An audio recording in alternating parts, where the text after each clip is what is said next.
श्रीहरि न तल्टमयन्ति त्वमेव माता चर्पिता त्वमेव त्वमेव बन्धुश्चखा त्वमेव त्वमेव विद्याद्रविणं त्वमेव सर्वमं देवदेव। संपादक जयदयाल गोयंदका। श्रीहरि नग्न निवेदन वेद व्यास जी के लिए आया है। अचतुर्वदनो ब्रह्माद्विबाहुर परो हरि। अब आलोचना है शंभु है भगवान बादरायण अर्थात भगवान वेद व्यास जी चार मुखों से रहित ब्रह्मा हैं, दो भुजाओं वाले दूसरे विष्णु हैं और ललाट स्थित नेत्र से रहित शंकर हैं अर्थात वे ब्रह्मा विष्णु महेश रूप हैं। संसार में जितनी भी कल्याणकारी विलक्षण बातें हैं वे सब वेद व्यास जी के ही उच्छिष्ट हैं। व्यासोच्छिष्टं जगत सर्वम। ऐसे वेद व्यास जी महाराज ने जीवों के कल्याण के लिए महाभारत की रचना की है। उस महाभारत का संक्षेप जीवन मुक्त तत्वज्ञ भगवत प्रेमी महापुरुष सेठ जी श्री जयदयाल जी गोयंदका ने किया है। इस प्रकार वेद व्यास जी के द्वारा मूल रूप से और सेठ जी के द्वारा संक्षिप्त रूप से लिखी हुई महाभारत में से सबके लिए उपयोगी कुछ कथाओं का चयन किया गया है। इन कथाओं में एक विशेष शक्ति है जिससे इनको पढ़ने से विशेष लाभ होता है। उनमें से नल दमयंती की कथा पाठकों की सेवा में प्रस्तुत है। पाठकों से मेरा विनम्र निवेदन है कि वे इस पुस्तक को स्वयं भी पढ़ें और दूसरों को भी पढ़ने के लिए प्रेरित करें। विनीत स्वामी राम सुखदास। श्री नल दमयंती की कथा कर्कोटकस्य नागस्य दमयंत्या नलस्य च ऋतुपर्णस्य राजर्षे कीर्तन कलिनाशनम। महात्मा अर्जुन जब अस्त्र प्राप्त करने के लिए इंद्रलोक चले गए तब पांडव कामयज्ञ वन में निवास कर रहे थे। वे राज्य के नाश और अर्जुन के वियोग से बड़े ही दुखी हो रहे थे। एक दिन की बात है, पांडव और द्रौपदी इसी संबंध में कुछ चर्चा कर रहे थे। धर्मराज युधिष्ठिर भीमसेन को समझा ही रहे थे कि महर्षि बृहदश्व उनके आश्रम में आते हुए दिख पड़े। महर्षि बृहदश्व को आते देखकर धर्मराज युधिष्ठिर ने आगे जाकर शास्त्र विधि के अनुसार उनकी पूजा की, आसन पर बैठाया। उनके विश्राम कर लेने पर युधिष्ठिर उनसे अपना वृत्तांत कहने लगे। उन्होंने कहा कि महाराज कौरवों ने कपट बुद्धि से मुझे बुलाकर छल के साथ जुआ खेला और मुझ अनजान को हराकर मेरा सर्वस्व छीन लिया। इतना ही नहीं, उन्होंने मेरी प्राण प्रिया द्रौपदी को घसीटकर भरी सभा में अपमानित किया। उन्होंने अंत में हमें काला मृगछाला उड़ाकर घोर वन में भेज दिया। महर्षि, आप ही बतलाइए कि इस पृथ्वी पर मुझसा भाग्यहीन राजा और कौन है? क्या आपने मेरे जैसा दुखी और कहीं देखा या सुना है? महर्षि बृहदश्व ने कहा, धर्मराज, आपका यह कहना ठीक नहीं है कि मुझसा दुखी राजा और कोई नहीं हुआ, क्योंकि मैं तुमसे भी अधिक दुखी और मंदभाग्य राजा का वृत्तांत जानता हूँ। तुम्हारी इच्छा हो तो मैं सुनाऊं। नल दमयंती। धर्मराज युधिष्ठिर के आग्रह करने पर महर्षि बृहदश्व ने कहना प्रारंभ किया। दमयंती का स्वयंवर और विवाह धर्मराज निषदेश में वीरसेन के पुत्र नल नाम के एक राजा हो चुके हैं। वे बड़े गुणवान, परम सुंदर, सत्यवादी, जितेंद्रिय, सबके प्रिय, वेदज्ञ एवं ब्राह्मण भक्त थे। उनकी सेना बहुत बड़ी थी। वे स्वयं अस्त्र विद्या में बहुत निपुण थे। वे वीर योद्धा, उदार और प्रबल पराक्रमी भी थे। उन्हें जुआ खेलने का भी कुछ कुछ शौक था। उन्हीं दिनों विदर्भ देश में भीम नाम के एक राजा राज्य करते थे। वे भी नल के समान ही सर्वगुण संपन्न और पराक्रमी थे।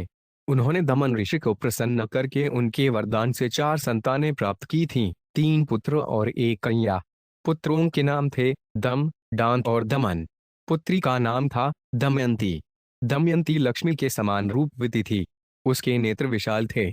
देवताओं और यक्षों में भी वैसी सुंदरी कन्या कहीं देखने में नहीं आती थी। उन दिनों कितने ही लोग विदर्भ से निषदेश में आते और राजा नल के सामने दमयंती के रूप और गुण का बखान करते। निषद देश से विदर्भ में जाने वाले भी दमयंती के सामने राजा नल के रूप, गुण और पवित्र चरित्र का वर्णन करते। इससे दोनों के हृदय में पारस्परिक अनुराग अंकुरित हो गया। एक दिन राजा नल ने अपने महल के उद्यान में कुछ हंसों को देखा। उन्होंने एक हंस को पकड़ लिया।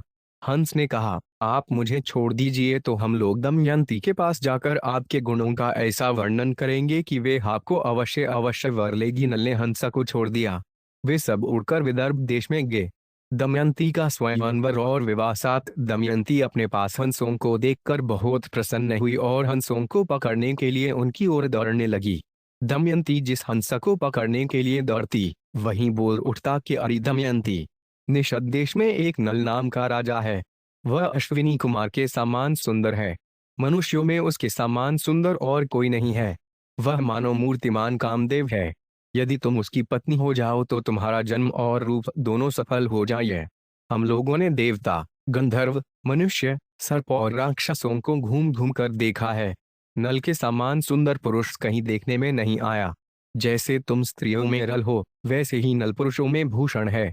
तुम दोनों की जोड़ी बहुत ही सुंदर होगी, दमयंती ने कहा। हंस, तुम नल से भी ऐसी ही बात कहना। हंस ने निषद देश में लौट कर नल से दमयंती का संदेश कह दिया। दमयंती हंस के मुंह से राजा नल की कीर्ति सुनकर उनसे प्रेम करने लगी।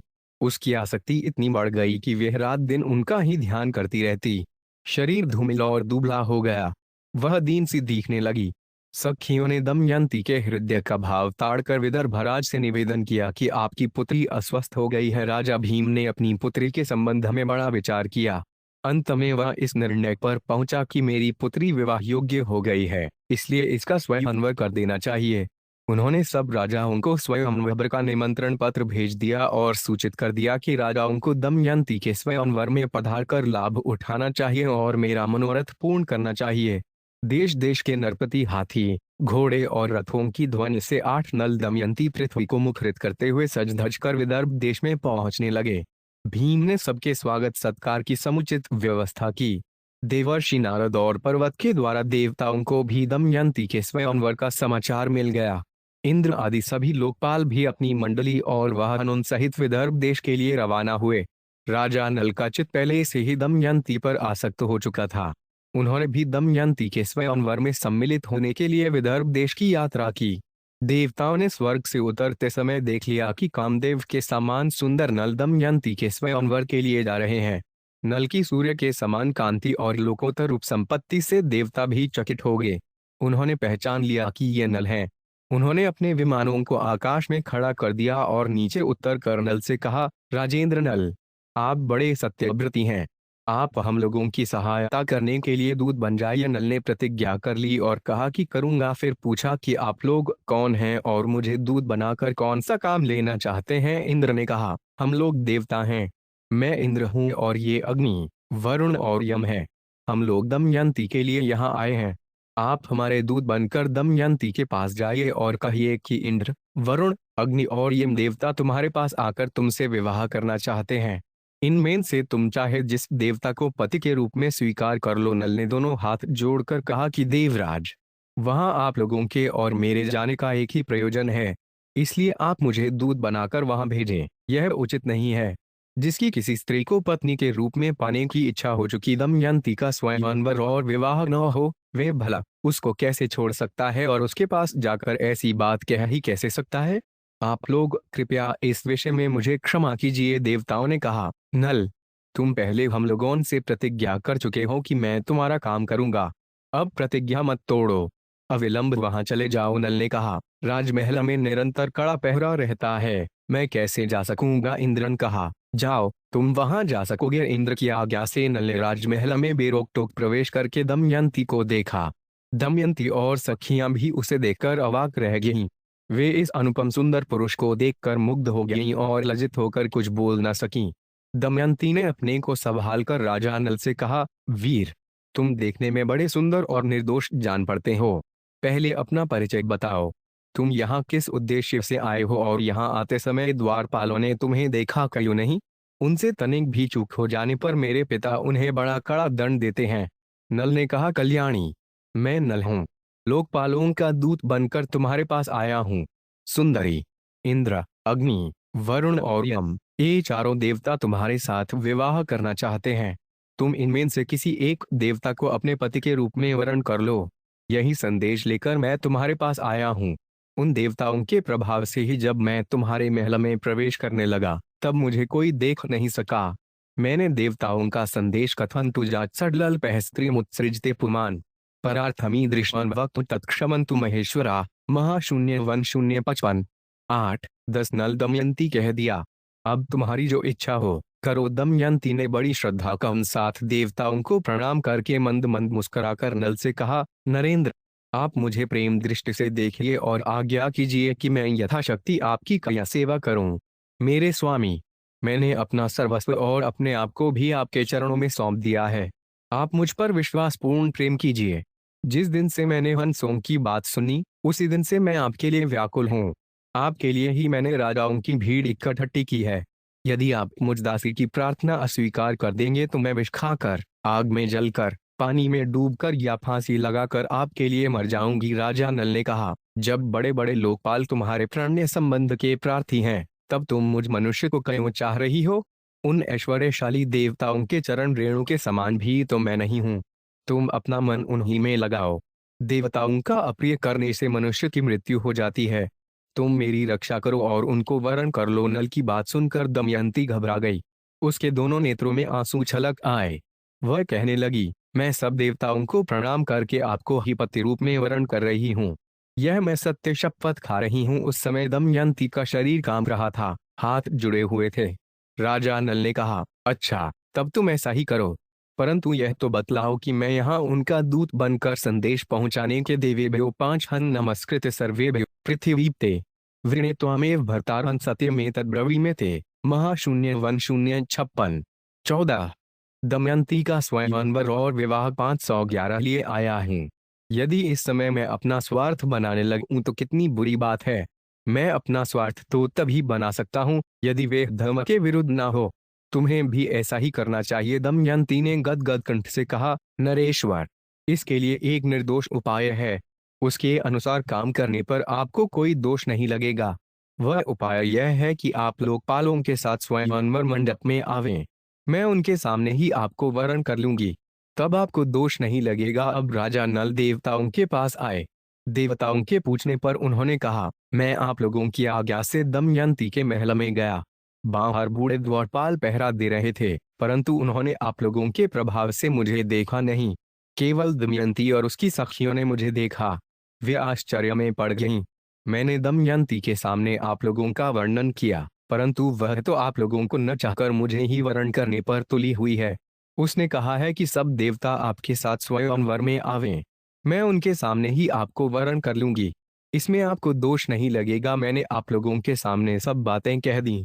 अंतिम प्रमाण आप लोग ही हैं। राजा भीम ने शुभ मुहूर्त में स्वयंवर का समय रखा और लोगों को बुलवा भेजा। सब राजा अपने अपने निवास स्थान से आकर स्वयंवर मंडप में यथास्थान बैठने लगे। पूरी सभा राजाओं से भर गई। जब सब लोग अपने अपने आसन पर बैठ गए, तब सुंदरी दमयंती अपनी अंग कांति से राजाओं के मंते शाम हंसनिध्वत्वा वर्षयामि नैषद एवं तव महाबाहो दोषो न भवितेति महाशून्य वन शून्य 56। 30। 12 नल दमयंती और नेत्रों की अपनी ओर आकर्षित करती हुई रंग मंडप में आई। राजाओं का परिचय दिया जाने लगा। दमयंती एक एक को देखकर आगे बढ़ने लगी। आगे एक ही स्थान पर नल के समान आकार और वेशभूषा के 5 राजा इकट्ठे ही बैठे हुए थे। दमयंती को संदेह हो गया। वह राजा नल को नहीं पहचान सकी। वह जिसकी ओर देखती वही नल जान पड़ता। इसलिए विचार करने लगी कि मैं देवताओं को कैसे पहचानूं और ये राजा नल हैं यह कैसे जानूं। उसे बड़ा दुख हुआ। अंत में दमयंती ने यही निश्चय किया कि देवताओं की शरण में जाना ही उचित है। हाथ जोड़कर प्रणाम पूर्वक स्तुति करने लगी। देवताओं हंसों के मुंह से नल का वर्णन सुनकर मैंने उन्हें पति रूप से वरण कर लिया है। मैं मत्स्य और वाणी से नल के अतिरिक्त और किसी को नहीं चाहती। देवताओं ने निषधेश्वर नल को ही मेरा पति बना दिया है तथा मैंने नल की आराधना के लिए ही यह व्रत प्रारंभ किया है। मेरी इस सत्य शपथ के बल पर देवता लोग मुझे उन्हें ही दिखला दे। ऐश्वर्यशाली लोकपालों, आप लोग अपना रूप प्रकट कर दें, जिससे मैं पुण्यश्लोक नरपति नल को पहचान लूं। देवताओं ने दमयंती का यह आर्त विलाप सुना। उसके दृढ़ निश्चय, सच्चे प्रेम, आत्मशुद्धि, बुद्धि, भक्ति और नलपरायणता को देखकर उन्होंने उसे ऐसी शक्ति दे दी जिससे वे देवता और मनुष्य का भेद समझ सके। दमयंती ने देखा कि देवताओं के शरीर पर पसीना नहीं है, पलकें गिरती नहीं है। उनके गले में पड़ी वाचा च मनसा चैव नमस्कार प्रयोज्य सा देवेभ्य प्राञ्जलिर्भूत्वा वेत्मनेद्मन्रवीतो हंसाना वचन श्रुत्वा यथा मे नाशधो वृत पतित्वेतेन सत्येन देवास्तां प्रदिशन्तु मे मनसा वचसा चैव यथा नाभिचरामहम् तेन सत्येन विबुद्धास्तमेव प्रदिशन्तु मे महाशून्य वन शून्य 57। 16। 18। दमयंती का स्वयंवर और विवाह 13 पुष्पमाला को महिलाई नहीं है। शरीर पर मैल नहीं है। वे सिंहासन पर स्थित हैं, पर उनके पैर धरती को नहीं छूते और उनकी परछाई नहीं पड़ती। इधर नल के शरीर की छाया पड़ रही है। माला कुम्हला गई है। शरीर पर कुछ धूल और पसीना भी है। पलकें बराबर गिर रही हैं और धरती छूकर स्थित हैं। दमयंती ने इन लक्षणों से देवताओं और पुण्यश्लोक नल को पहचान लिया। फिर धर्म के अनुसार नल को वरण कर लिया। दमयंती ने कुछ सकुचाकर घूंघट काढ़ लिया और नल के गले में वरमाला डाल दी। देवता और महर्षि साधु साधु कहने लगे। राजाओं में हाहाकार मच गया। राजा नल ने आनंदातिरिक्त से दमयंती का अभिनंदन किया। उन्होंने कहा, कल्याणी, तुमने देवताओं के सामने रहने पर भी उन्हें वरण न करके मुझे वरण किया है, इसलिए तुम मुझको प्रेम प्रायण पति समझना। मैं तुम्हारी बात मानूंगा। जब तक मेरे शरीर में प्राण रहेंगे तब तक मैं तुमसे प्रेम करूंगा। यह मैं तुमसे शपथपूर्वक सत्य कहता हूँ। दोनों ने प्रेम से एक दूसरे का अभिनंदन करके इंद्रादि देवताओं की शरण ग्रहण की। देवता भी बहुत प्रसन्न हुए। उन्होंने नल को 8 वर दिए। इंद्र ने कहा, नल, तुम्हें यज्ञ में मेरा दर्शन होगा और उत्तम गति मिलेगी। अग्नि ने कहा, जहाँ तुम मेरा स्मरण करोगे वहीं मैं प्रकट हो जाऊंगा और मेरे ही समान प्रकाशमय लोक तुम्हें प्राप्त होंगे। यमराज ने कहा, तुम्हारी बनाई हुई रसोई बहुत मीठी होगी और तुम स पश्यत विबुधान सर्वानस वेदान स्तब्धलोचनान हर्षित सग्रजो हीनानुस्थितान पृष्ठः क्षितिम महाशून्य 1057। 14 नल दमयंती, अपने धर्म में दृढ़ रहोगे। वरुण ने कहा, जहाँ तुम चाहोगे वहीं जल प्रकट हो जाएगा। तुम्हारी माला उत्तम गंध से परिपूर्ण रहेगी। इस प्रकार 2-2 वर देकर सब देवता अपने अपने लोकों में चले गए। निमंत्रित राजा लोग भी विदा हो गए। भीम ने प्रसन्न होकर दमयंती का नल के साथ विधि पूर्वक विवाह कर दिया। राजा नल कुछ दिनों तक विदर्भ देश की राजधानी कुंडलीपुर में रहे। तदनंतर भीम की अनुमति प्राप्त करके वे अपनी पत्नी दमयंती के साथ अपनी राजधानी में लौट आए। राजा नल अपनी राजधानी में धर्म के अनुसार प्रजा का पालन करने लगे। सचमुच उनके द्वारा राजा नाम सार्थक हो गया। उन्होंने अश्वमेध आदि बहुत से यज्ञ किए। समय आने पर दमयंती के गर्भ से इंद्रसेन नाम के पुत्र और इंद्रसेना नाम की कन्या का भी जन्म हुआ। कलयुग का दुर्भाव, जुए में नल का हारना और नगर से निर्वासन महर्षि बृहदश्व कहते हैं। युधिष्ठिर, जिस समय दमयंती के स्वयंवर से लौटकर इंद्रादि लोकपाल अपने अपने लोकों में जा रहे थे, उस समय उनको मार्ग में ही कलयुग और द्वापर से भेंट हो गई। इंद्र ने पूछा, क्यों कलयुग, कहाँ जा रहे हो? कलयुग ने कहा, मैं दमयंती के स्वयंवर में उससे विवाह करने के लिए जा रहा हूँ। इंद्र ने हंसकर कहा, अजी, वह स्वयंवर तो कभी का पूरा हो गया। दमयंती ने राजा नल को वरण कर लिया। हम लोग ताकते ही रह गए। कलयुग ने क्रोध में भरकर कहा, ओह, तब तो बड़ा अनर्थ हुआ। उसने देवताओं की उपेक्षा करके मनुष्य को अपनाया, इसलिए उसको दंड देना चाहिए। कलयुग का दुर्भाव। 15 देवताओं ने कहा, दमयंती ने हमारी आज्ञा प्राप्त करके नल को वरण किया है। वास्तव में नल सर्वगुण संपन्न और उसके योग्य हैं। वे समस्त धर्मों के मर्मज्ञ और सदाचारी हैं। उन्होंने इतिहास पुराणों के सहित वेदों का अध्ययन किया है। वे धर्मानुसार यज्ञ में देवताओं को तृप्त करते हैं, कभी किसी को सताते नहीं, सत्यनिष्ठ और दृढ़ निश्चयी हैं। उनकी चतुरता, धैर्य, ज्ञान, तपस्या, पवित्रता, दम और शम लोकपालों के समान है। उनको शाप देना तो नरक की धधकती आग में गिरना है। यह कहकर देवता लोग चले गए। अब कलयुग ने द्वापर से कहा, भाई, मैं अपने क्रोध को शांत नहीं कर सकता, इसलिए मैं नल के शरीर में निवास करूंगा। मैं उसे राज्यच्युत कर दूंगा, तब वह दमयंती के साथ नहीं रह सकेगा।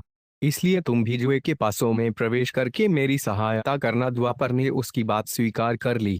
द्वापर और कलयुग दोनों ही नल की राजधानी में आ बसे।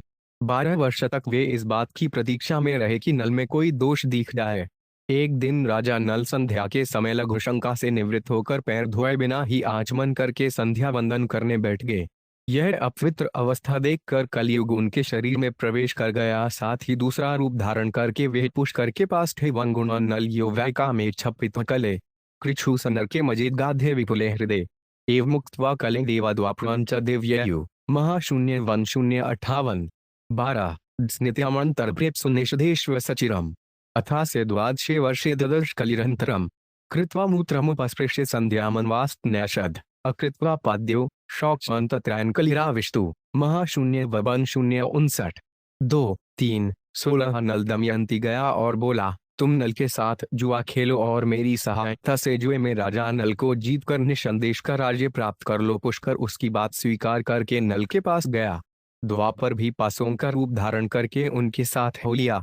जब पुष्कर ने राजा नल से बार बार जुआ खेलने का आग्रह किया, तब राजा नल दमयंती के सामने अपने भाई की बार बार की ललकार को सह न सके। उन्होंने उसी समय पासे खेलने का निश्चय कर लिया। उस समय नल के शरीर में कलयुग घुसा हुआ था, इसलिए राजा नल दांव में सोना, चांदी, रथ, वाहन आदि जो कुछ लगाते वे हार जाते।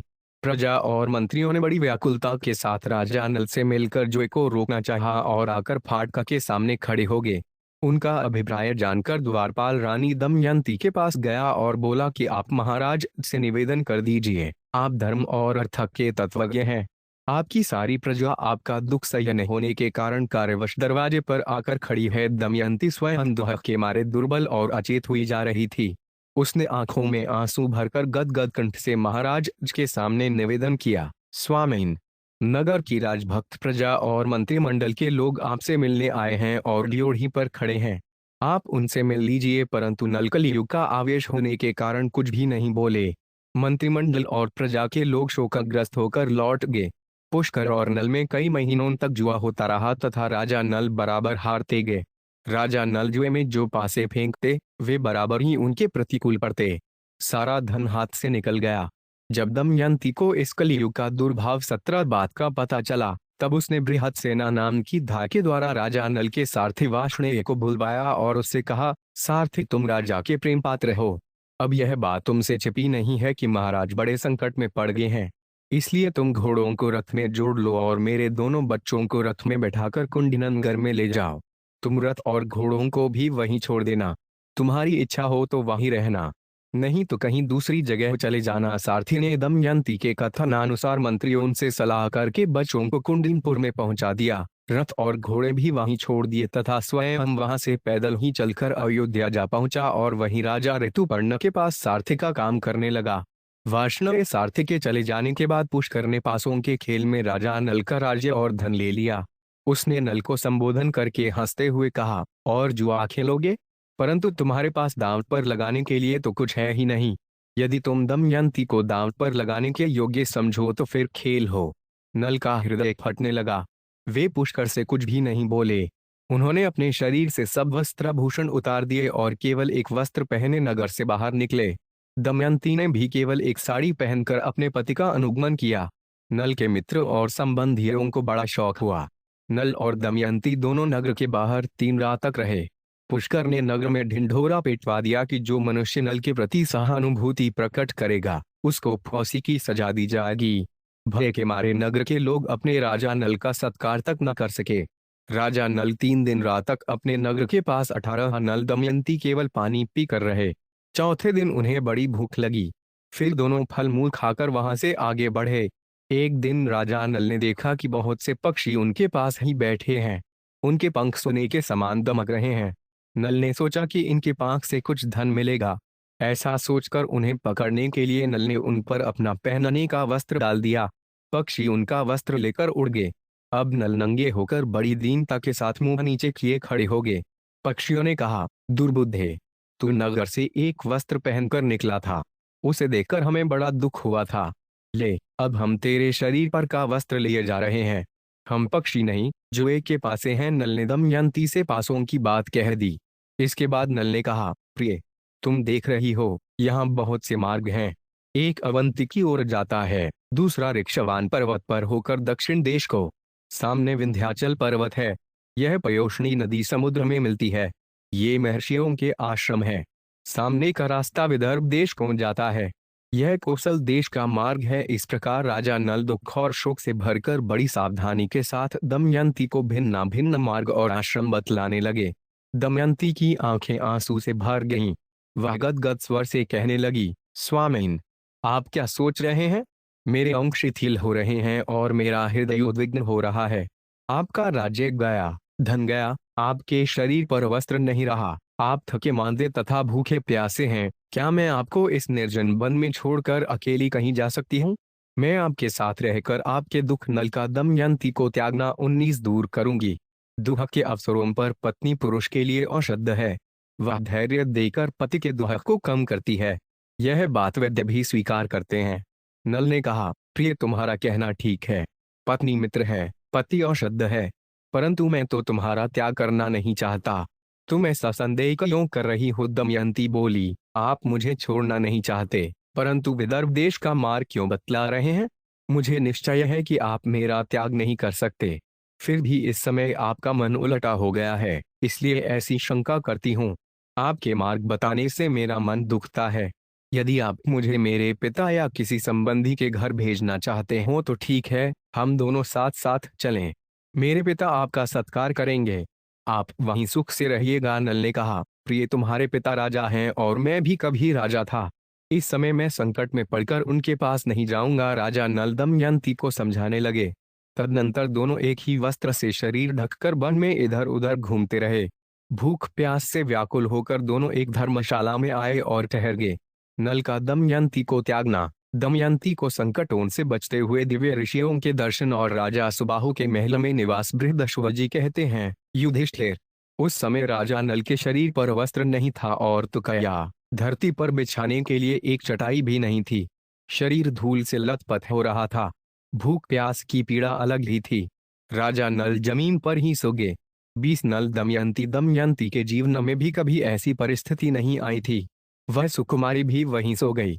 दमयंती के सो जाने पर राजा नल की नींद टूटी। सच्ची बात तो यह थी कि वे दुख और शोक की अधिकता के कारण सुको नींद सो भी नहीं सकते थे।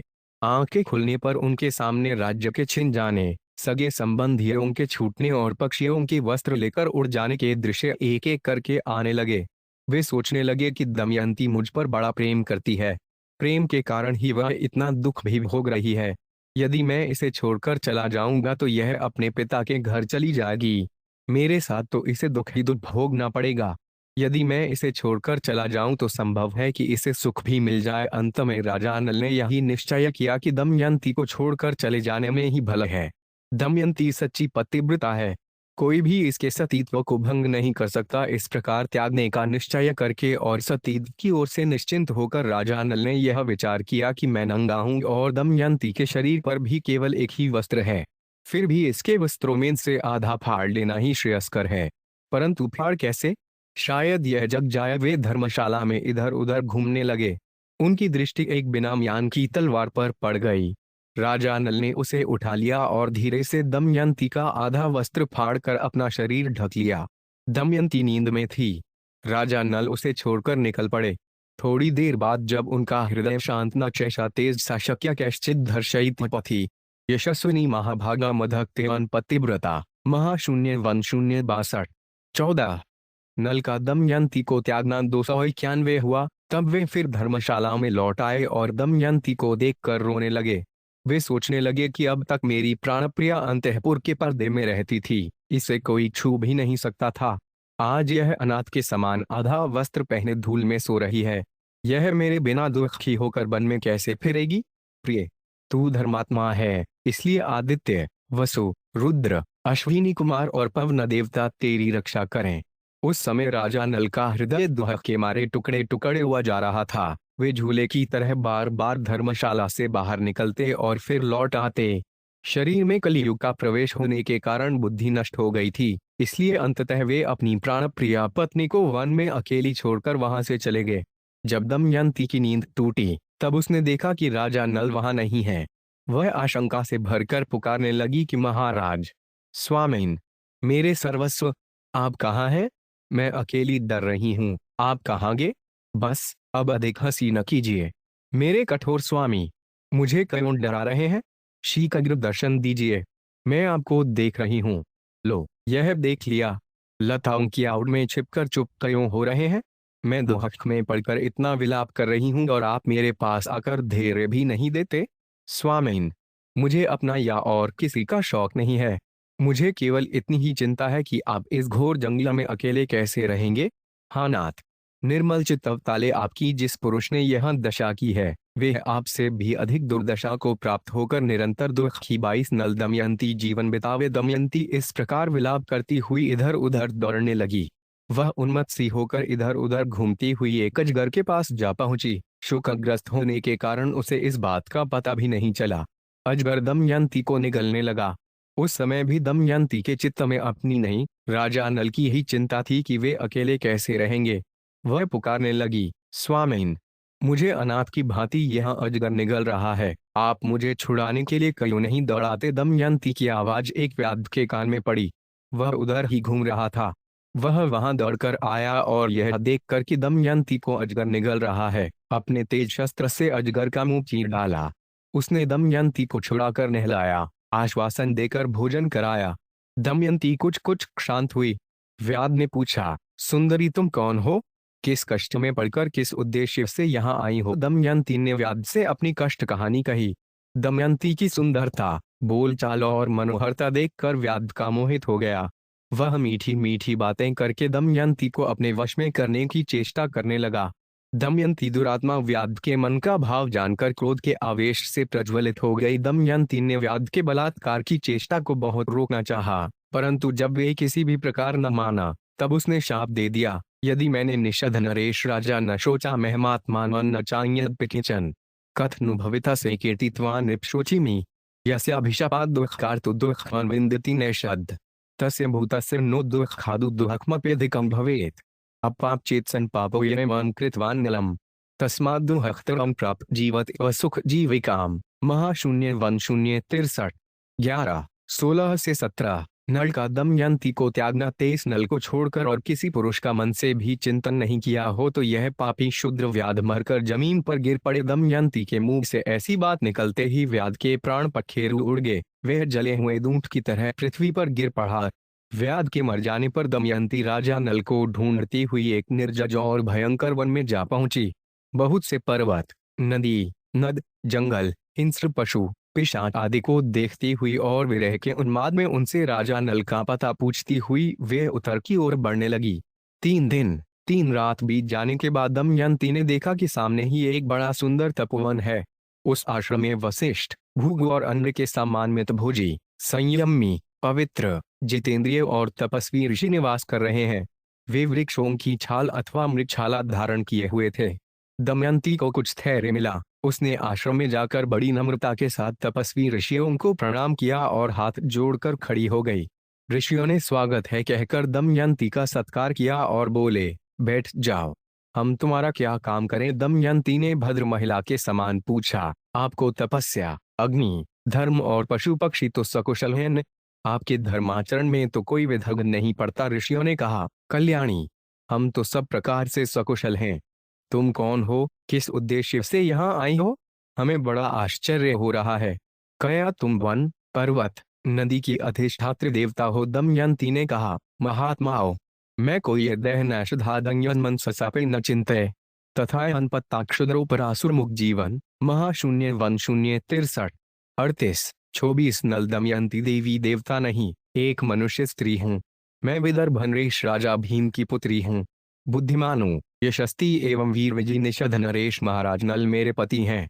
कपट युद्ध के विशेषज्ञ एवं दुरात्मा पुरुषों ने मेरे धर्मात्मा पति को जुआ खेलने के लिए उत्साहित करके उनका राज्य और धन ले लिया है। मैं उन्हीं की पत्नी दमयंती हूँ। संयोगवश वे मुझसे बिछुड़ गए हैं। मैं उन्हीं रणबांकुरे, शस्त्र विद्या कुशल एवं महात्मा पतिदेव को ढूंढने के लिए वन वन भटक रही हूँ। मैं यदि उन्हें शीघ्र ही नहीं देख पाऊंगी तो जीवित नहीं रह सकूंगी। उनके बिना मेरा जीवन निष्फल है। वियोग के दुख को मैं कब तक सह सकूंगी? तपस्वियों ने कहा, कल्याणी, हम अपनी तपह शुद्ध दृष्टि से देख रहे हैं कि तुम्हें आगे बहुत सुख मिलेगा और थोड़े ही दिनों में राजा नल का दर्शन होगा। धर्मात्मा निषंद नरेश थोड़े ही दिनों में समस्त दुख से छूटकर संपत्तिशाली निषंदेश्वर राज्य करेंगे। उनके शत्रु भयभीत होंगे, मित्र सुखी होंगे और कुटुंबी उन्हें अपने बीच में पाकर आनंदित होंगे। इस प्रकार कहकर वे सब तपस्वी अपने आश्रम के साथ अंतर्धान हो गए। यह आश्चर्य की घटना देखकर दमयंती विस्मित हो गई। वह सोचने लगी कि अहो, मैंने यह स्वप्न देखा है क्या? यह कैसी घटना हो गई? वे तपस्वी, आश्रम, पवित्र सलीला नदी, फल फूलों से लदे हरे भरे वृक्ष कहाँ गए? दमयंती फिर उदास हो गई। उसका मुख मुरझा गया। वहां से चलकर विलाप करती हुई दमयंती एक अशोक वृक्ष के पास पहुंची। उसकी आंखों से झरझर आंसू झर रहे थे। उधर कस्तव कल्याणी कल्याणो भविता शुभे वह अनपश्याम तपसा क्षिप्रंद्रक्ष स्नेषधम। महाशून्य 1064 92 नल का दमयंती को त्यागना। 25 उसने अशोक वृक्ष से गदगद स्वर में कहा, शोक रहित अशोक, तू मेरा शौक मिटा दे। क्या कहीं तूने राजा नल को शोक रहित देखा है? अशोक, तू अपने शोकनाशक नाम को सार्थक कर। दमयंती ने अशोक की प्रदक्षिणा की और वे आगे बढ़ी। भयंकर वन में अनेकों वृक्ष, गुफा, पर्वतों के शिखर और नदियों के आसपास अपने पतिदेव को ढूंढती हुई दमयंती बहुत दूर निकल गई। वहां उसने देखा कि बहुत से हाथी, घोड़ों और रथों के साथ व्यापारियों का एक झुंड आगे बढ़ रहा है। व्यापारियों के प्रधान से बातचीत करके और यह जानकर कि ये व्यापारी राजा सुबाहु के राज्य चेदि देश में जा रहे हैं, दमयंती उनके साथ हो गई। उसके मन में अपने पति के दर्शन की लालसा बढ़ती ही जा रही थी। कई दिनों तक चलने के बाद वे व्यापारी एक भयंकर वन में पहुंचे। वहां एक बड़ा ही सुंदर सरोवर था।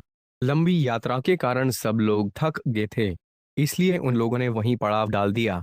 दाव व्यापारियों के प्रतिकूल था। रात के समय जंगली हाथी व्यापारियों के हाथियों पर टूट पड़े और उनकी भगदड़ में सब के सब व्यापारी नष्ट भ्रष्ट हो गए। कोलाहल सुनकर दमयंती की नींद टूटी। वह इस महासंहार का दृश्य देखकर बावली सी हो गई। उसने कभी ऐसी घटना नहीं देखी थी। वह डरकर वहां से भाग निकली और जहां कुछ बचे हुए मनुष्य खड़े थे वहां जा पहुंची। तदनंतर दमयंती उन वेद पाठी और संयमी ब्राह्मणों के साथ, जो उस महासंहार से बच गए थे, शरीर पर आधा वस्त्र धारण किए चलने लगी और सायंकाल के समय चिदीनरेश राजा सुबाहु की राजधानी में जा पहुंची। जिस समय दमयंती राजधानी के राजपथ पर चल रही थी, 26 नल दमयंती नागरिकों ने यही समझा कि यह कोई बावली स्त्री है। छोटे छोटे बच्चे उसके पीछे लगे दमयंती राजमहल के पास जा पहुंची। उस समय राजमाता राजमहल की खिड़की में बैठी हुई थीं। उन्होंने बच्चों से घिरी दमयंती को देखकर धाय से कहा कि अरे देख तो, यह स्त्री बड़ी दुखिया मालूम पड़ती है, अपने लिए कोई आश्रय ढूंढ रही है। बच्चे इसे दुख दे रहे हैं, तू जा इसे मेरे पास ले आ। यह सुंदरी तो इतनी है मानो मेरे महल को भी दमका देगी। धाय ने आज्ञा पालन किया। दमयंती राजमहल में आ गई। राजमाता ने दमयंती का सुंदर शरीर देखकर पूछा, देखने में तो तुम दुखिया जान पड़ती हो, तो भी तुम्हारा शरीर इतना तेजस्वी कैसे है? बताओ, तुम कौन हो, किसकी पत्नी हो? असहाय अवस्था में भी किसी से डरती क्यों नहीं हो? दमयंती ने कहा, मैं एक पतिव्रता नारी हूँ। मैं हूं तो कुलीन, परंतु दासी का काम करती हूँ। अंतःपुर में रह चुकी हूँ। मैं कहीं भी रह जाती हूँ, फल मूल खाकर दिन बिता देती हूँ। मेरे पतिदेव बहुत गुणी हैं और मुझसे प्रेम भी बहुत करते हैं। मेरे अभाग्य की बात है कि वे बिना मेरे किसी अपराध के ही रात के समय मुझे सोती छोड़कर न जाने कहाँ चलेंगे। मैं रात दिन अपने प्राणपति को ढूंढती और उनके वियोग में जलती रहती हूँ। इतना कहते कहते दमयंती की आंखों में आंसू उमड़ आए। वे रोने लगी। दमयंती के दुख खबरे विलाप से राजमाता का जी भर आया। वे कहने लगीं, कल्याणी, मेरा तुम पर स्वाभाविक ही प्रेम हो रहा है। तुम मेरे पास रहो, मैं तुम्हारे पति को ढूंढने का प्रबंध करूंगी। जब वे आवे तब तुम उनसे यहीं मिलना। दमयंती ने कहा, माताजी, मैं एक शर्त पर आपके घर रह सकती हूँ। मैं कभी जूठा न नल का रूप बदलना 27 खाऊंगी, किसी के पैर नहीं धोऊंगी और पर पुरुष के साथ किसी प्रकार भी बातचीत नहीं करूंगी। यदि कोई पुरुष मुझसे दुष्चेष्टा करे तो उसे दंड देना होगा। बार बार ऐसा करने पर उसे प्राणांत दंड भी देना होगा। मैं अपने पति को ढूंढने के लिए ब्राह्मणों से बातचीत करती रहूंगी। आप यदि मेरी यह शर्त स्वीकार करें तब तो मैं रह सकती हूँ, अन्यथा नहीं। राजमाता दमयंती के नियमों को सुनकर बहुत प्रसन्न हुई और उन्होंने कहा कि ऐसा ही होगा। तदनंतर उन्होंने अपनी पुत्री सुनंदा को बुलाया और कहा कि बेटी, देखो, इस दासी को देवी समझना। यह अवस्था में तुम्हारे बराबर की है, इसलिए इसे सखी के समान राजमहल में रखो और प्रसन्नता के साथ इससे मनोरंजन करती रहो। सुनंदा प्रसन्नता के साथ दमयंती को अपने महल में ले गई। दमयंती अपने इच्छानुसार नियमों का पालन करती हुई महल में रहने लगी। नल का रूप बदलना, ऋतुपर्ण के यहाँ सारथी होना, भीम के द्वारा नल दमयंती की खोज और दमयंती का मिलना। बृहदश्वजी ने कहा, युधिष्ठिर, जिस समय राजा नल दमयंती को सोती छोड़कर आगे बढ़े, उस समय वन में दावाग्नि लग रही थी। नल कुछ ठिठक गए। उनके कानों में आवाज उच्छिष्टन है, भुजिया न कुर्यापाधावनम न चाहन पुरुषा न यानुप्रभाषे कथंचन प्रार्थयद यदि माँ कश्चिदण्ड्यस्ते सपुमान भवेतु वध्यश्च तेट सकृन् मंद इति में व्रतमाहितम भर्तुरन्वेषणार्थ चुपशेन ब्राह्मणनहम यदेव में वत स्यामि त्वत् सकाशे न संशय। महाशून्य 1065 68 70 28। नल दमयंती आई। राजा नल, शीघ्र दौड़ो, मुझे बचाओ। नल ने कहा, डरो मत। वे दौड़कर दावानल में घुस गए और देखा कि नागराज कर्कोटक कुंडली बांधकर पड़ा हुआ है। उसने हाथ जोड़कर नल से कहा, राजन, मैं कर्कोटक नाम का सर्प हूँ। मैंने तेजस्वी ऋषि नारद को धोखा दिया था। उन्होंने शाप दे दिया कि जब तक राजा नल तुम्हें न उठावे तब तक यहीं पड़ा रहे। उनके उठाने पर तू शाप से छूट जाएगा। उनके शाप के कारण मैं यहाँ से एक पग भी हट बढ़ नहीं सकता। तुम शाप से मेरी रक्षा करो। मैं तुम्हें हित की बात बताऊंगा और तुम्हारा मित्र बन जाऊंगा। मेरे भार से डरो मत। मैं अभी हल्का हो जाता हूँ। वह अंगूठे के बराबर हो गया। नल उसे उठाकर दावानल से बाहर ले आए। करकोटक ने कहा, राजन, तुम अभी मुझे पृथ्वी पर न डालो। कुछ पगों तक गिनती करते हुए चलो। राजा नल ने ज्यों ही पृथ्वी पर 10वां पग डाला और कहा, 10, त्यों ही करकोटक नाग ने उन्हें डस लिया। उसका नियम था कि जब कोई 10 अर्थात डसो कहता तभी वह डसता, अन्यथा नहीं। करकोटक के डसते ही नल का पहला रूप बदल गया और करकोटक अपने रूप में हो गया। आश्चर्यचकित नल से उसने कहा, राजन, तुम्हें कोई पहचान न सके इसलिए मैंने तुम्हारा रूप बदल दिया है।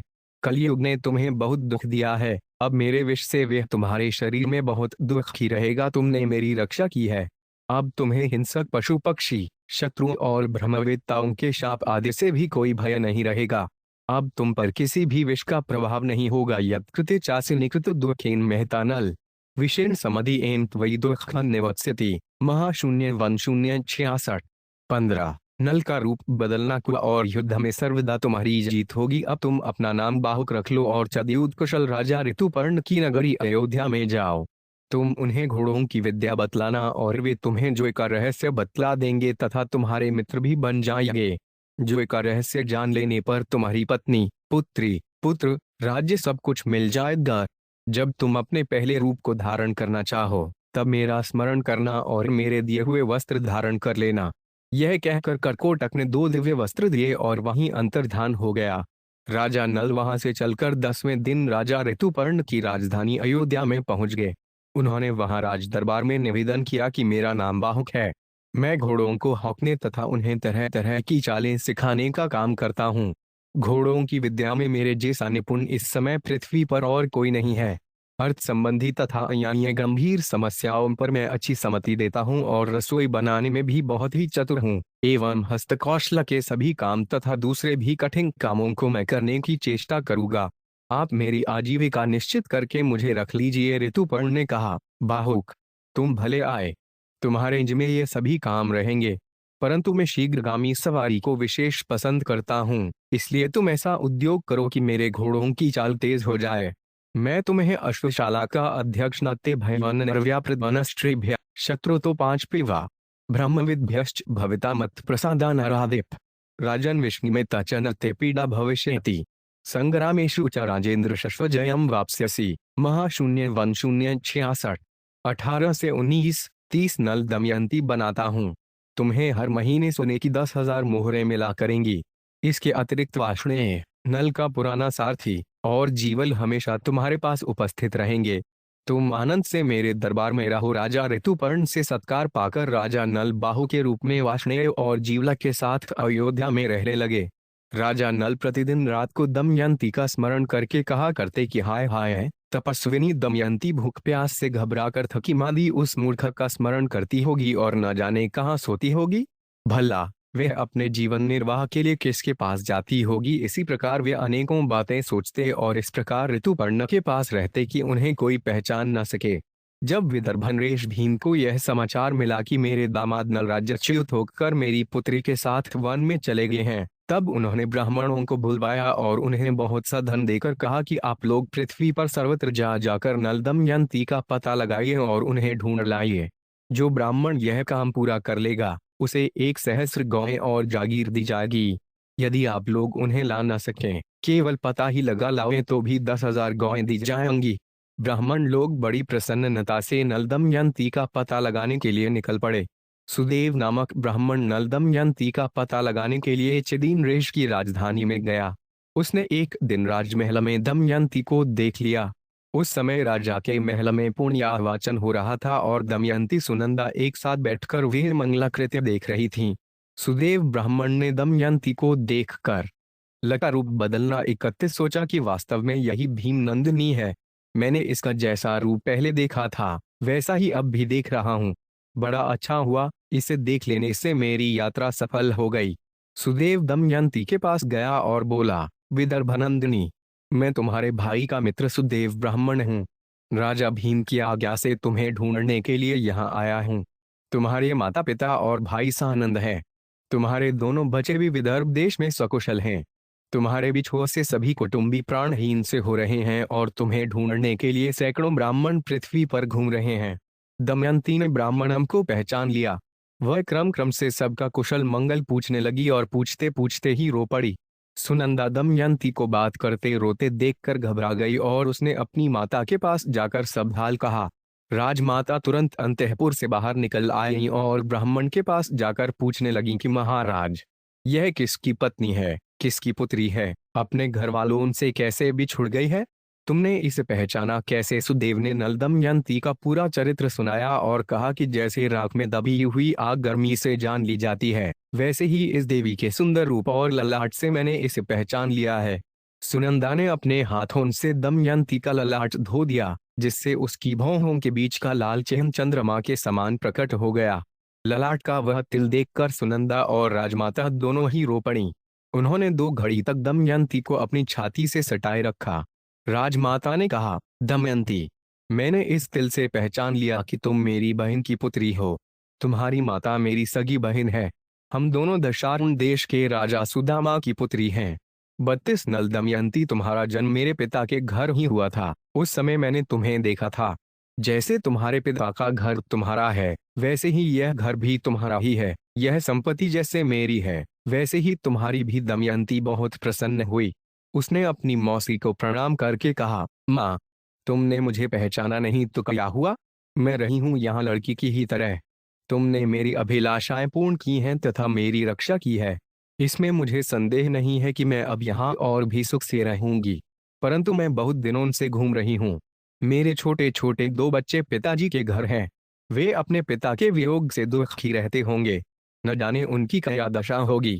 आप यदि मेरा हित करना चाहती हैं तो मुझे विदर्भ देश में भेजकर मेरी इच्छा पूर्ण कीजिए। राजमाता बहुत प्रसन्न हुई। उन्होंने अपने पुत्र से कहकर पालकी मंगवाई। भोजन, वस्त्र और बहुत सी वस्तुएं देकर एक बड़ी सेना के संरक्षण में दमयंती को विदा कर दिया। विदर्भ देश में दमयंती का बड़ा सत्कार हुआ। दमयंती अपने भाई, बच्चे, माता पिता और सखियों से मिली। उसने देवता और ब्राह्मणों की पूजा की। राजा भीम को अपनी पुत्री के मिल जाने से बड़ी प्रसन्नता हुई। उन्होंने सुदेव नामक ब्राह्मण को 1000 गौएं, गांव तथा धन देकर संतुष्ट किया। नल की खोज, ऋतुपर्ण की विदर्भ यात्रा, कलयुग का उतरना बृहदश्वजी कहते हैं। युधिष्ठिर अपने पिता के घर एक दिन विश्राम करके दमयंती ने अपनी माता से कहा कि माताजी, मैं आपसे सत्य कहती हूँ, यदि आप मुझे जीवित रखना चाहती नल की खोज 33 है तो मेरे पतिदेव को ढूंढवाने का उद्योग कीजिए। रानी ने बहुत दुखित होकर अपने पति राजा भीम से कहा कि स्वामीन, दमयंती अपने पति के लिए बहुत व्याकुल है। उसने संकोच छोड़कर मुझसे कहा है कि उन्हें ढूंढवाने का उद्योग करना चाहिए। राजा ने अपने आश्रित ब्राह्मणों को बुलवाया और नल को ढूंढने के लिए उन्हें नियुक्त कर दिया। ब्राह्मणों ने दमयंती के पास जाकर कहा कि अब हम राजा नल का पता लगाने के लिए जा रहे हैं। दमयंती ने ब्राह्मणों से कहा कि आप लोग जिस राज्य में जाएं, वहां मनुष्यों की भीड़ में यह बात कहें, मेरे प्यारे छलिया, तुम मेरी साड़ी में से आधी फाड़कर तथा मुझ दासी को वन में सोती छोड़कर कहाँ चले गए? तुम्हारी वह दासी अब भी उसी अवस्था में आधी साड़ी पहने तुम्हारे आने की बाट जो रही है और तुम्हारे वियोग के दुख से दुखी हो रही है। उनके सामने मेरी दशा का वर्णन कीजिएगा और ऐसी बात कहिएगा जिससे वे प्रसन्न हों और मुझ पर कृपा करें। मेरी बात कहने पर यदि आप लोगों को कोई उत्तर दे तो वह कौन है, कहाँ रहता है, इन बातों का पता लगा लीजिएगा और उसका उत्तर याद रखकर मुझे सुनाइएगा। इस बात का भी ध्यान रखिएगा कि आप लोग यह बात मेरी आज्ञा से कह रहे हैं, यह उसे मालूम नहीं होने पावे। ब्राह्मण दमयंती के निर्देशानुसार राजा नल को ढूंढने के लिए निकल पड़े। बहुत दिनों तक ढूंढने खोजने के बाद परनाद नामक ब्राह्मण ने को अनुत्वान के त्वचित्वा वस्त्रार्ध प्रस्थितो मम उत्सृज्य विपिनि सुप्ताम नुरक्ता प्रिया प्रिय सा वै यथा त्वया दृष्टा तथा स्थित्वत् प्रतीक्षणी दममाना भृषण बाला वस्त्रार्थनाभिसनवृता महाशून्य 1 0 69 37 से 38 34 नल दमयंती महल में आकर दमयंती से कहा, राजकुमारी, मैं आपके निर्देशानुसार निषद नरेश नल का पता लगाता हुआ अयोध्या जा पहुंचा। वहां मैंने राजा ऋतुपर्ण के पास जाकर भरी सभा में तुम्हारी बात दोहराई, परंतु वहां किसी ने कुछ उत्तर नहीं दिया। जब मैं चलने लगा तब उसके बाहुक नामक सारथी ने मुझे एकांत में बुलाकर कुछ कहा। देवी, वह सारथी राजा ऋतुपर्ण के घोड़ों को शिक्षा देता है, स्वादिष्ट भोजन बनाता है, परंतु उसके हाथ छोटे और शरीर कुरूप है। उसने लंबी सांस लेकर रोते हुए कहा कि कुलीन स्त्रियां घोर कष्ट पाने पर भी अपने शील की रक्षा करती हैं और अपने सतीत्व के बल पर स्वर्ग जीत लेती हैं। कभी उनका पति त्याग भी दे तो वे क्रोध नहीं करती, अपने सदाचार की रक्षा करती हैं। त्यागने वाला पुरुष विपत्ति में पड़ने के कारण दुखी और अचेत हो रहा था, इसलिए उस पर क्रोध करना उचित नहीं है। माना कि पति ने अपनी पत्नी का योग्य सत्कार नहीं किया, परंतु वह उस समय राज्य लक्ष्मी से च्युत, क्षुधातुर, दुखी और दुर्दशाग्रस्त था। ऐसी अवस्था में उस पर क्रोध करना उचित नहीं है। जब वह अपनी प्राण रक्षा के लिए जीविका चाह रहा था, तब पक्षी उसके वस्त्र लेकर उड़ गए। उसके हृदय की पीड़ा असह्य थी। राजकुमारी, बाहु की यह बात सुनकर मैं तुम्हें सुनाने के लिए आया हूँ। तुम जैसा उचित समझो करो। चाहो तो महाराज से भी कह दो। ब्राह्मण की बात सुनकर दमयंती की आंखों में आंसू भर आए। वैषम्यंपि संप्राप्ता गोपायन्ति कुलस्त्रिय आत्मात्मना सत्योजित स्वर्गो न संशय रहता भर्तृभिश्चैव न कुप्यन्ति कदाचन प्राणाश्चारित्रक्वचान धारयन्ति वरस्त्रिय। महाशून्य 1:070 8 से 9। नल की खोज 35। उसने अपनी माँ से एकांत में कहा, माताजी, आप यह बात पिताजी से न कहें। मैं सुदेव ब्राह्मण को इस काम में नियुक्त करती हूँ।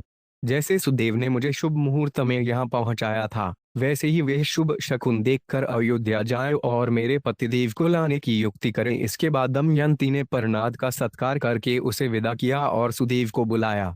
दमयंती ने सुदेव से कहा, ब्राह्मण देवता, आप शीघ्र से शीघ्र अयोध्या नगरी में जाकर राजा ऋतुपर्ण से यह बात कहिए कि भीमपुत्री दमयंती फिर से स्वयंवर में स्वेच्छानुसार पति वरण करना चाहती है। बड़े बड़े राजा और राजकुमार जा रहे हैं। स्वयंवर की तिथि कल ही है, इसलिए यदि आप पहुंच सकें तो वहां जाइए। नल के जीने अथवा मरने का किसी को पता नहीं है, इसलिए वे कल सूर्योदय के समय दूसरा पति वरण करेगी। दमयंती की बात सुनकर सुदेव अयोध्या गए और उन्होंने राजा ऋतुपर्ण से सब बातें कह दी। राजा ऋतुपर्ण ने सुदेव ब्राह्मण को बात सुनकर बाहु को बुलाया और मधुर वाणी से समझाकर कहा कि बाहुक, कल दमयंती का स्वयंवर है। मैं एक ही दिन में विदर्भ देश में पहुंचना चाहता हूं, परंतु यदि तुम इतना जल्दी वहां पहुंच जाना संभव समझो, तभी मैं वहां जाऊंगा। ऋतुपर्ण की बात सुनकर नल का कलेजा फटने लगा। उन्होंने अपने मन में सोचा कि दमयंती ने दुहक से अचेत होकर ही ऐसा कहा होगा। संभव है वह ऐसा करना चाहती हो, परंतु नहीं नहीं, उसने मेरी प्राप्ति के लिए ही यह युक्ति की होगी। वह पतिव्रता, तपस्विनी और दीन है। मैंने दुर्बुद्धिवश उसे त्याग कर बड़ी क्रूरता की। अपराध मेरा ही है, वह कभी ऐसा नहीं कर सकती। अस्तु, सत्य क्या है, असत्य 36। नल दमयंती क्या है, यह बात तो वहां जाने पर ही मालूम होगी, परंतु ऋतुपर्ण की इच्छा पूरी करने में मेरा भी स्वार्थ है। बाहुक ने हाथ जोड़कर कहा कि मैं आपके कथनानुसार काम करने की प्रतिज्ञा करता हूँ। बाहुक अश्वशाला में जाकर श्रेष्ठ घोड़ों की परीक्षा करने लगे। नल ने अच्छी जाति के 4 शीघ्रगामी घोड़े रथ में जोत लिए। राजा ऋतुपर्ण रथ पर सवार हो गए। जैसे आकाशचारी पक्षी आकाश में उड़ते हैं, वैसे ही बाहु का रथ थोड़े ही समय में नदी, पर्वत और वनों को लौटने लगा। एक स्थान पर राजा ऋतुपर्ण का दुपट्टा नीचे गिर गया।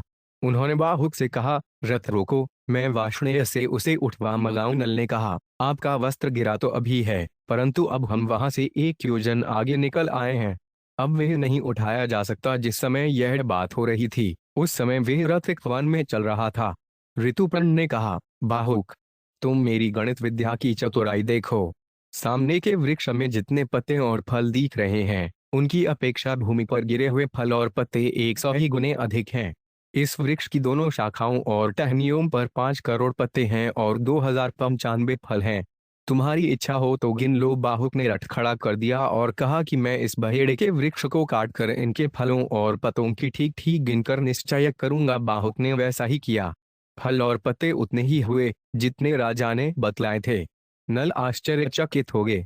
बाहुक ने कहा, आपकी विद्या अद्भुत है, आप अपनी विद्या बतला दीजिए। ऋतुपर्ण ने कहा, गणित विद्या की ही तरह मैं पासों की वशीकरण विद्या में भी नल की खोज 37 ऐसा ही निपुण हूँ। बाहुक ने कहा कि आप मुझे यह विद्या सिखा दें तो मैं आपको घोड़ों की भी विद्या सिखा दूं। ऋतुपर्ण को विदर्भ देश पहुंचने की बहुत जल्दी थी और अश्व विद्या सीखने का लोभ भी था। इसलिए उन्होंने राजा नल को पासों की विद्या सिखा दी और कह दिया कि अश्व विद्या तुम मुझे पीछे सिखा देना, मैंने उसे तुम्हारे पास धरोहर छोड़ दिया।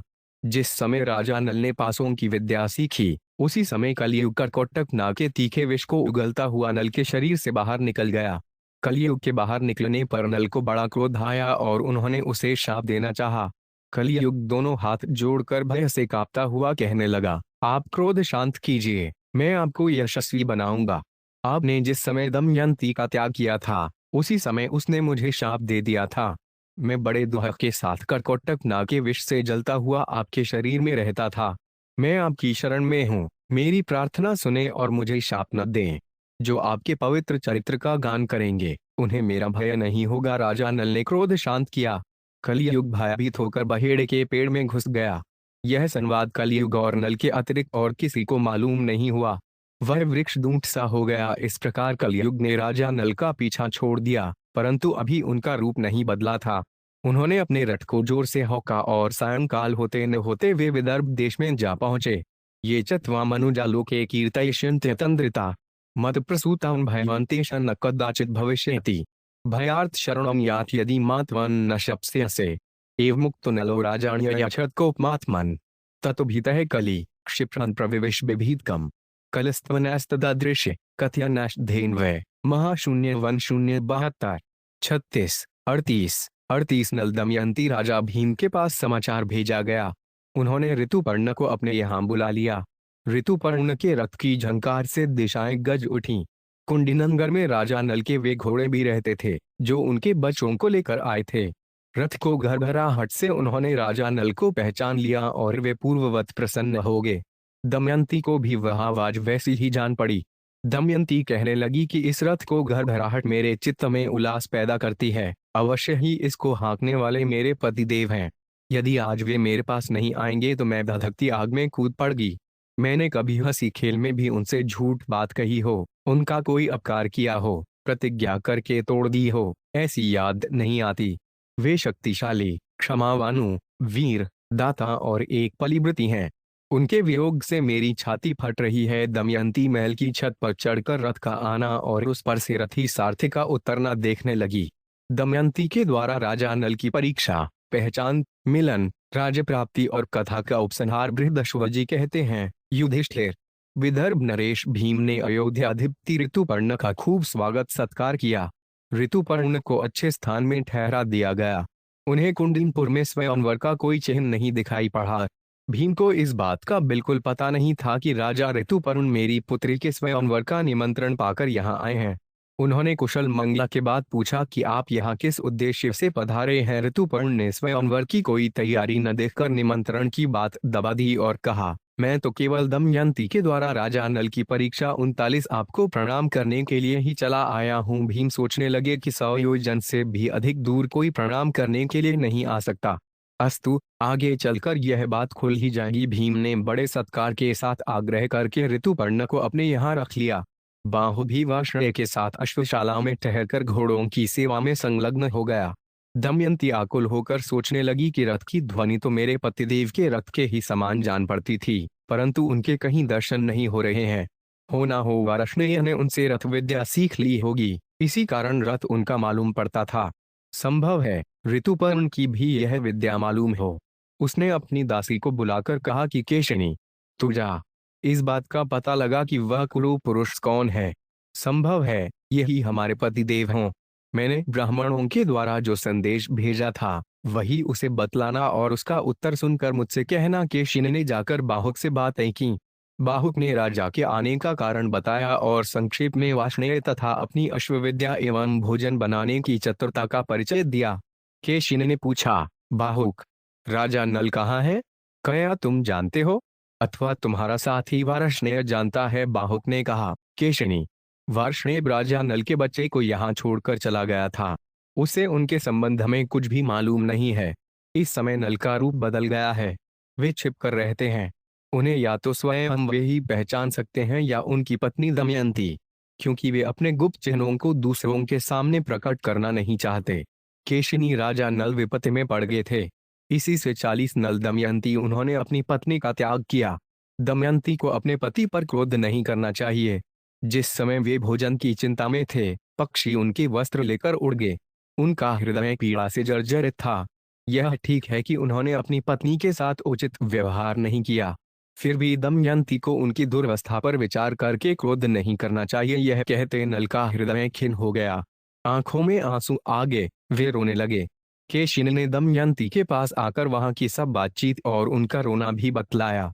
अब दमयंती की आशंका और भी दृढ़ होने लगी कि यही राजा नल है। उसने दासी से कहा कि केशिनी, तुम फिर बाहु के पास जाओ और उसके पास बिना कुछ बोले खड़ी रहो। उसकी चेष्टाओं पर ध्यान दो। वह आग मांगे तो मत देना, जल मांगे तो देर कर देना। उसका एक एक चरित्र मुझे आकर बताओ। केशिनी फिर बाहु के पास गई और वहां उसके देवताओं एवं मनुष्यों के समान बहुत से चरित्र देखकर लौट आई और दमयंती से कहने लगी, राजकुमारी बाहुक ने तो जल, थल और अग्नि पर सब तरह से विजय प्राप्त कर ली है। मैंने आज तक ऐसा पुरुष न कहीं देखा है और न सुना ही है। यदि कहीं नीचा द्वार आ जाता है तो वह झुकता नहीं, उसे देखकर द्वार ही ऊंचा हो जाता है। वह बिना झुके ही चला जाता है। छोटे से छोटा छेद भी उसके लिए गुफा बन जाता है। वहां जल के लिए जो घड़े रखे थे, वे उसकी दृष्टि पड़ते ही जल से भर गए। उसने फूस का पूला लेकर सूर्य की ओर किया और वह जलने लगा। इसके अतिरिक्त वह अग्नि का स्पर्श करके भी जलता नहीं है। पानी उसके इच्छानुसार बहता है। वह जब अपने हाथ से फूलों को दमयंती के द्वारा राजा नल की परीक्षा 49 मसलने लगता है, तब वे कुमहलाते नहीं और प्रफुल्लित तथा सुगंधित दिखते हैं। इन अद्भुत लक्षणों को देखकर मैं तो भौचक्की सी रह गई और बड़ी शीघ्रता से तुम्हारे पास चली आई। दमयंती बाहु के कर्म और चेष्टाओं को सुनकर निश्चित रूप से जान गई कि ये अवश्य ही मेरे पतिदेव हैं। उसने केशिनी के साथ अपने दोनों बच्चों को नल के पास भेज दिया।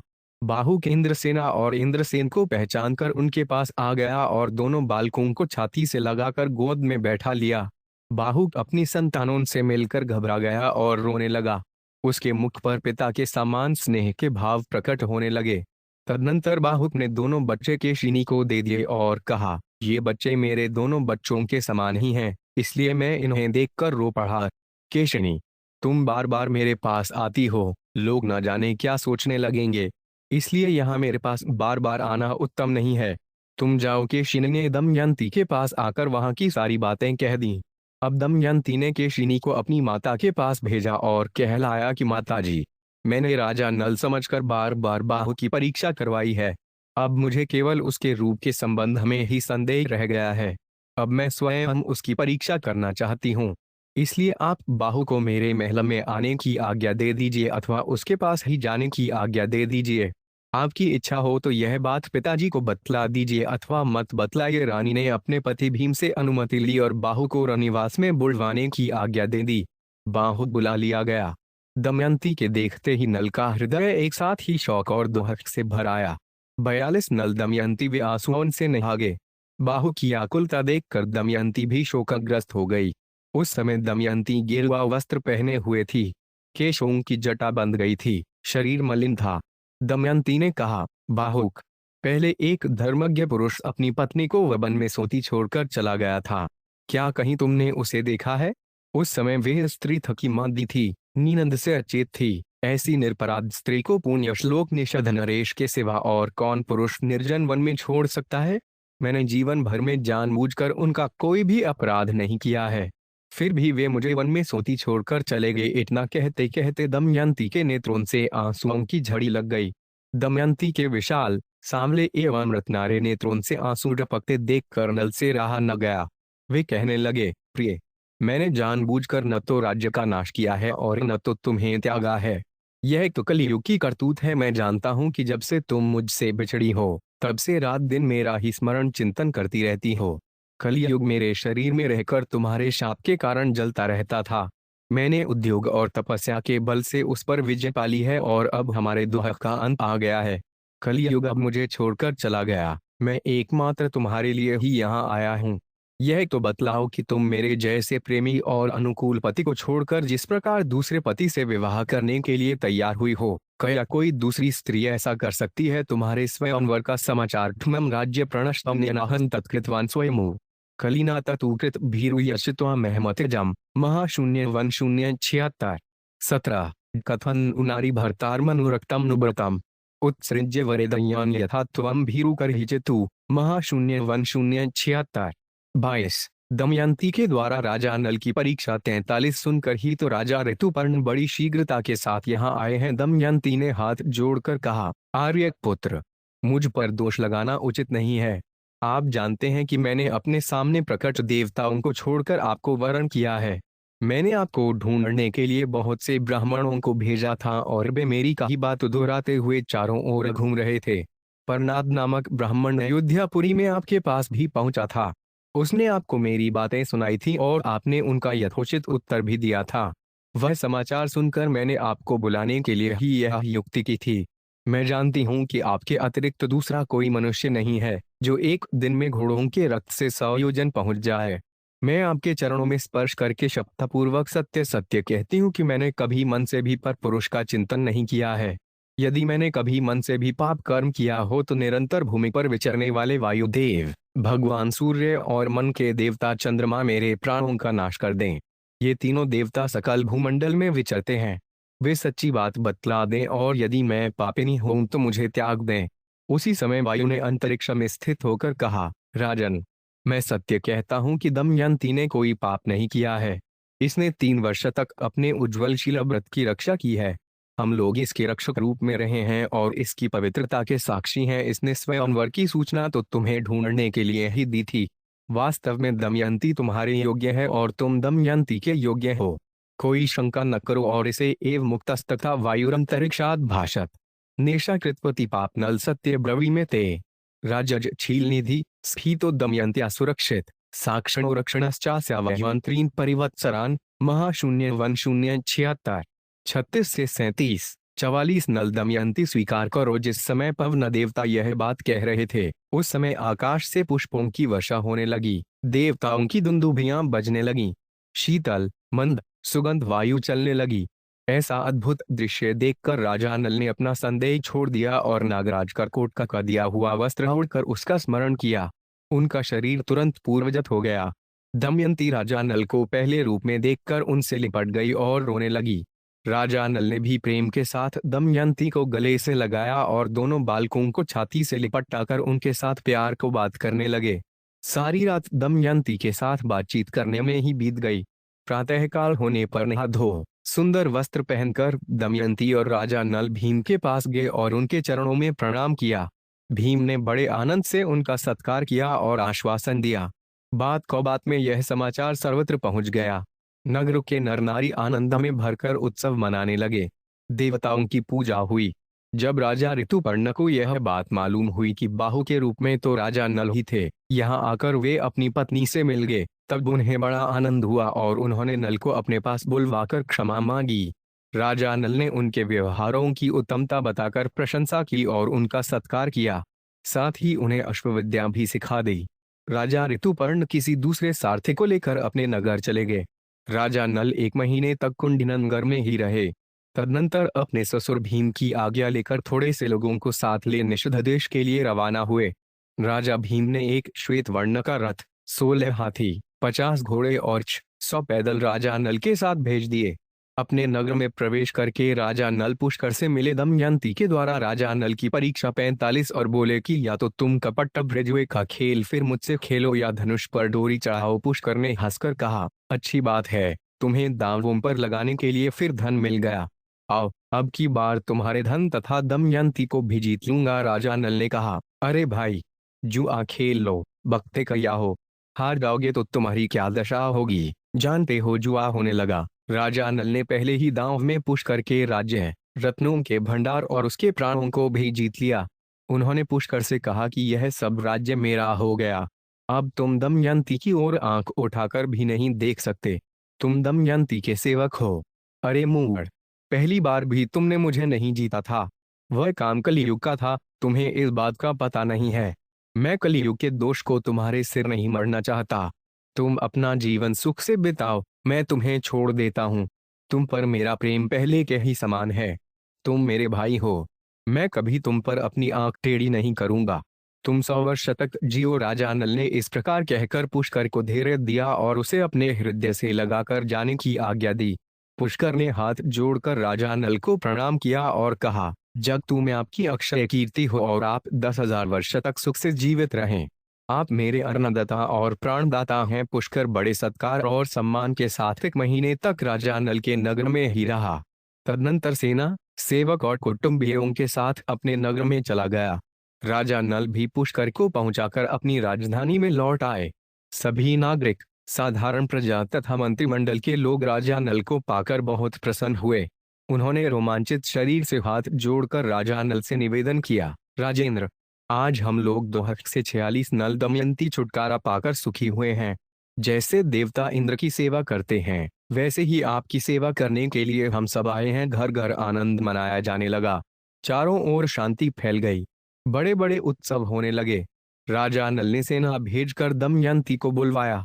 राजा भीम ने अपनी पुत्री को बहुत सी वस्तुएं देकर ससुराल भेज दिया।